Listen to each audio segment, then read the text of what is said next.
दोस्तों आज हम बताएंगे आपको ओरल बी टूथब्रश के बारे में, जो इस तरीके की पेटी आती है और इस तरीके के हैंगर आते हैं।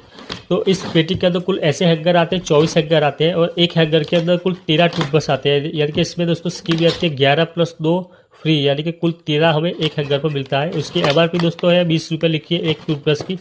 तो अगर होलसेल में पूरी पेटी खरीदते हैं तो ये पेटी पड़ती है 2544 में पूरी पेटी मिल जाती है। यानी कि एक टूथब्रश का जो हैंगर आता है वो पड़ता है 106 रुपये के हिसाब से पड़ता है और एक हैंगर रिटेल में सेल होता है 120 में एक हैंगर सेल होता है। देखिए अगर एक हैंगर सेल करते हैं तो हमें 14 रुपये का मुनाफा में एक हैंगर बेचने में मिलता है।